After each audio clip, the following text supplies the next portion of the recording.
अमरावतीचं वैद्यकीय क्षेत्र म्हटलं की सर्वप्रथम जे आठवतं ते जिल्हा सामान्य रुग्णालयानंतर निघणारं एक नाव म्हणजे डॉक्टर पंजाबराव, ज्याला आपण PDMMC म्हणतो, उपाख्य भाऊसाहेब देशमुख यांच्या स्मृतीमध्ये असलेलं वैद्यकीय महाविद्यालय।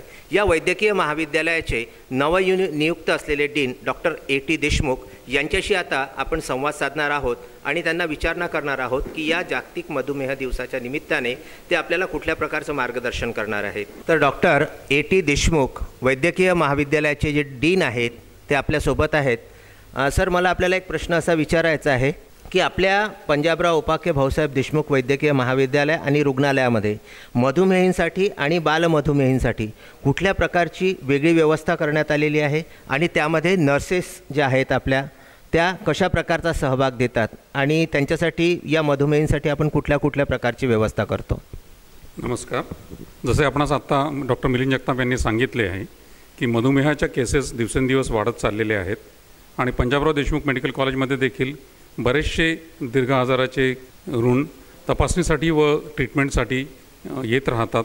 त्यात मुलं देखील असतात व आपणास सर्वांना माहीतच आहे की डायबिटीस हे एक असा रोग आहे की ज्यात कोमॉर्बिडिटीज आणि कॉम्प्लिकेशन्स भरपूर असतात आणि त्यांना सगळ्या पेशंट्सना वरचेवर डॉक्टरांचा सल्ला घेत राहावा लागतो। आता डॉक्टरांचा सल्ला घेण्यासाठी दरवेळेस दवाखान्यात जायचं, नंबर लावायचा, अपॉइंटमेंट घ्यायची आणि नंतर डॉक्टरांशी संवाद साधायचा। प्रत्येक डॉक्टर हा एवढा बिझी असतो की प्रत्येक पेशंटला किती वेळ देऊ शकेल याच्याविषयी हा नेहमीच मोठा प्रश्न असतो आणि म्हणून जे डायबेटिक पेशंट्स असतात त्यांचे जे काही प्रश्न किंवा त्यांचे जे काही डिफिकल्टीज असतात त्याविषयी त्यांचं समाधान डॉक्टरांकडनं बऱ्याच वेळा होऊ शकत नाही। म्हणून बऱ्याच देशांमध्ये नर्सेसचा उपयोग काउन्सिलिंगसाठी आणि ट्रीटमेंटसाठी देखील करण्यात येतो। आपणास माहीतच असेल की प्रगत देशांमध्ये नर्सेस या डॉक्टरांसारख्याच डायग्नोसिस आणि ट्रीटमेंट पण करतात। त्यांना नर्स प्रॅक्टिशनर्स म्हणून संबोधण्यात येतं आणि ते पेशंट्सचं काउन्सिलिंग देखील करतात। तर पेशंटचं हेल्थ एज्युकेशनविषयी, काउन्सिलिंग आणि ट्रीटमेंटविषयी देखील त्या बरंच अंशी मार्गदर्शन करतात। म्हणजे ट्रीटमेंट जरी डॉक्टर लिहून देत असतील तरी त्यांचं पुढील काउन्सिलिंग ह्या नर्सेसच करतात। त्या दृष्टीने नर्सेसना देखील ट्रेन करणं गरजेचं आहे जेणेकरून ते डायबिटीस पेशंट्सचं आणि त्यांच्या रिलेटिव्सचं काउन्सिलिंग करू शकतील। डॉक्टर पंजाबराव देशमुख मेडिकल कॉलेजच्या वतीने डायबेटिक क्लिनिक रेग्युलरली चालवण्यात येतं आणि तिथे देखील तिथल्या नर्सेसना या काउन्सिलिंगसाठी कसं ट्रेन करायचं याविषयी आम्ही एक कार्यक्रम आखलेला आहे व त्याप्रमाणे नर्सेसना ट्रेन करून डायबेटिक पेशंट्सचं काउन्सिलिंग वरचेवर करण्याचा प्रयत्न करण्यात येतो।